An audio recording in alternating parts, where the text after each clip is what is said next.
every single day I fear I'm getting more and more irrelevant. This is a developer who has about 12 years of experience and basically has been doing nothing but tiny tweaks for the past 2 months. This is not unique. Bogdan and I talk every week with developers, especially working in big companies who are pushing for AI coding, which are in the same situation. Now, what's interesting about this case, it's this developer says, hey, my CV is basically C++ and Python. I can barely explain what I've been doing for the past 4 years of my career, and AI will make me obsolete, okay? I cannot start a new business. I don't know what to make or what to sell.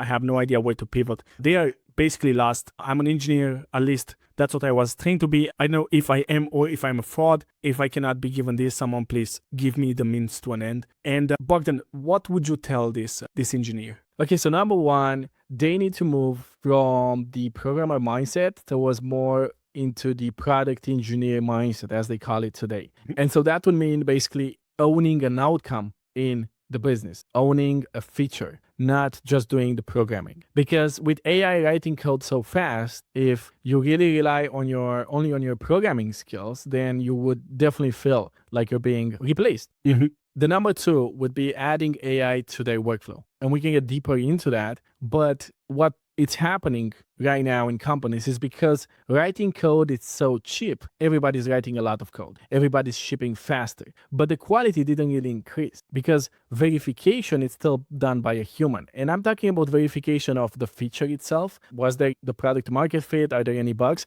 But also verification of the code base. Is the code base scalable? Are we building any value into it, or are we just adding more slop? And those things can only be done by engineers. So the more code we have, the more accessible code is, the more work you end up having. It's going to be different than what we used to do, which was like writing by hand those components. It's going to be a lot of verification. It's going to be a lot of defining protocols, building a design system, building testing strategy, reviewing test suites, but it's still software engineering work. It's just that implementation kind of time is going to be a lot less. You'll only implement things that are probably business critical, and you'll verify a lot of AI written code. So would you say implementation time is being replaced by verification time? Exactly. So you'll do a lot of system design where you look at the application itself and you're like, okay, with AI writing this code and with almost product managers directing this AI, which is happening in a lot of companies, they want the product manager to directly ship changes, and they open usually a PR that a developer will review.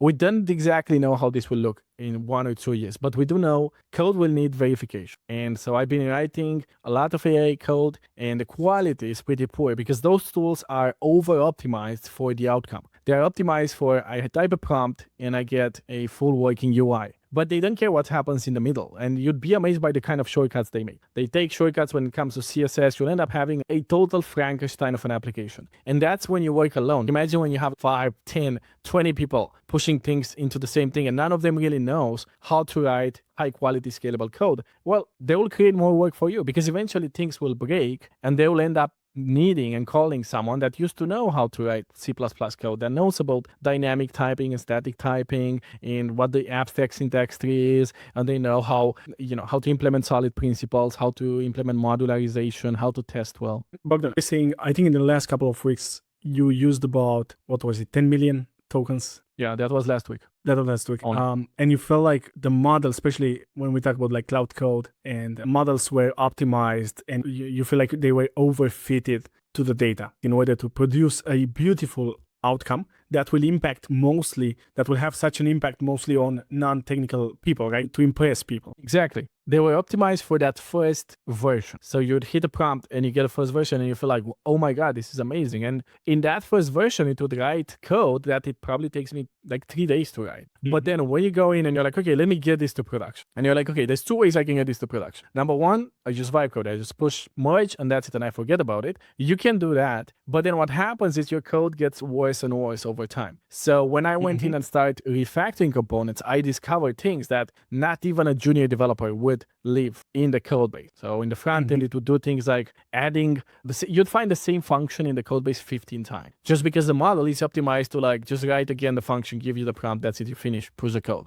Or you'd find function declarations between imports, or you'd find high-coded CSS styles almost inline. Things that you never let a human get away with it. But because you already have kind of that first version and you're like, oh, this is done, let me just push it, then people are merging that code. Like, I don't believe people that don't write code. They tell, oh, but I do review everything. I'm like, how are you going to review pull requests that are 11,000 lines long? Now, there's a bunch of people, like a lot of the AI coders camp, both junior and senior devs, who say, hey, if you had a proper design system in place, and if you had a proper harness for the agent, like whatever, a proper MD files, then the output would be much better. So it's basically a skills issue. What do you believe about it's a skills issue thing? Exactly. So there's a lot of folklore around it. There's, oh, but if you use this latest skill that Cloud Code has, which is basically a prompt, or if you use this methodology, which is usually just injecting prompts, like there's not much to do with these machines rather than changing the prompt you give it or including something in a prompt. My experience is the bigger the context window gets, the more tokens you'll spend, which is okay now because we have these flat subscriptions, but it's not going to be okay. I ran out of my subscription and I hit enter in a very long conversation I was having with the model, and it billed me $17 for one query. That's the real price of AI.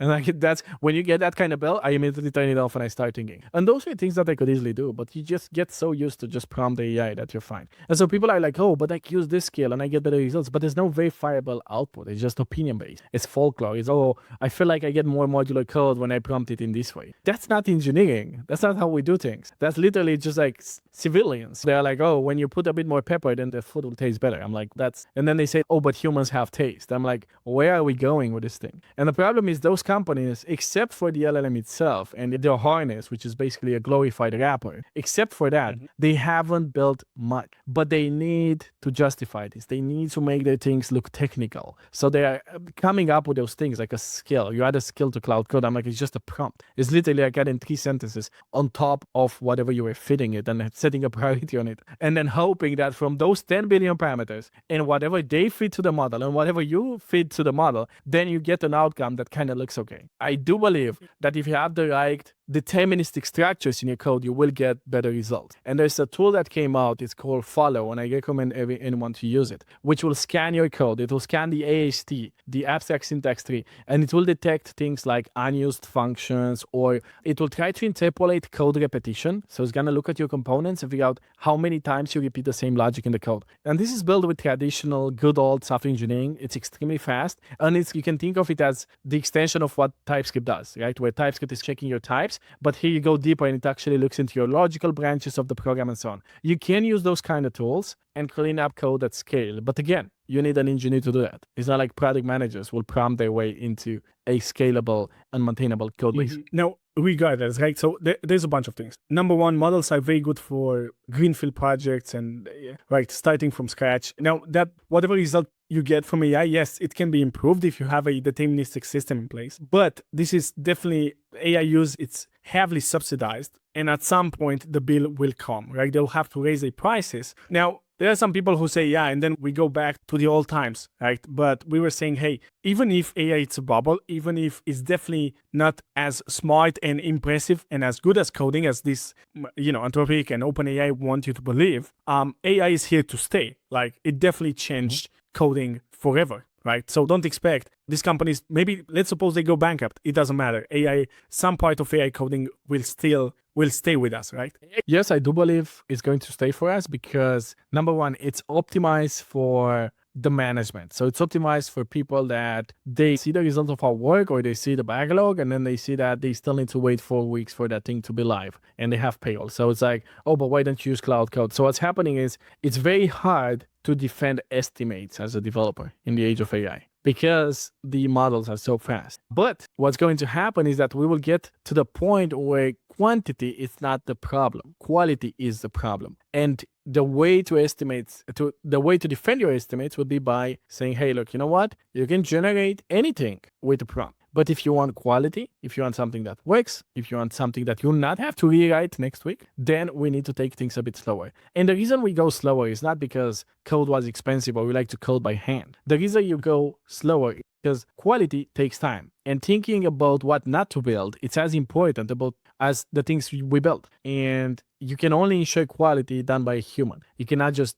ship code that nobody looked at and I hope it's gonna work. So what I am assuming is we'll have a very bad period where software will get worse. You'll see a lot of incidents like we see for big companies, from big companies like AWS. And they will see that the backlog doesn't really move much faster with AI because the bottleneck was never writing the code. I bet some people inside those companies know that. But again, you cannot go against the tide, right? So if the tide is high, then you just swim with it. And I wanted to bring this back to this developer feeling irrelevant. From what I understood so far, they would need to, number one, change a bit their mindset. They are defining themselves as a coder, not as an engineer, as someone who owns an outcome. And you would have to do this either way if you want to level up. Doesn't matter if, whether there is AI coding or not, right? Then learn about AI and add it to your workflow. Then what else would you tell this person? I would say they will need to move up the stack a little bit. So go out of Python, C++, kind of understanding at least APIs, WebSockets, build things very close to the front end while you still stay in the back end, and also go deeper into the cloud. You want to be able to deploy servers, understand Lambda, understand container systems, understand how to deploy a load balancer in a major cloud provider. So then they could sell themselves as a kind of product backend engineer, put it that way. And you'll see that there's a lot of financial institutions, insurance, there's a lot of companies that need these people because those companies cannot risk it. Even if code is very cheap for those companies, a mistake is very expensive. Yeah, writing the code is cheap, but shipping the wrong code is still very, very expensive. Just because fixing an issue when you have like 3,000 transactions go wrong, you're going to call all those customers, you're going to reconcile their bank accounts. It's just a mess. So I think he needs to move, or she needs to move, either up or down the stack and become more of an end-to-end kind of person, not just doing the programming part. The last thing I wanted to add is AI is not a software engineering problem, right? It's a society problem. So I know there is a camp of people who say, yeah, but it will get better. And we're just, what was it, moving the chairs on the Titanic, right? If you're still coding. I definitely don't believe that to be true. And if that's true, then we have a bigger problem. So you're better off not worrying about it, right? And not worrying about the macro picture and what's going to happen and what's going on, but very much live in the present, keep getting better, keep improving your skills, and then see how things are going to turn out and trust yourself that you will adapt. With that being said, folks, if you want to make that shift from the programmer to the product engineer and to a senior engineer, check out the links below. We have an assessment that you can use to find out your gaps, the gaps in your knowledge for you to level up to senior. And we also have a free training to show you how to make that gap. And if you like Bogdan and I, to help you with that. Bogdan, thank you so much. And we will see you folks in the next one.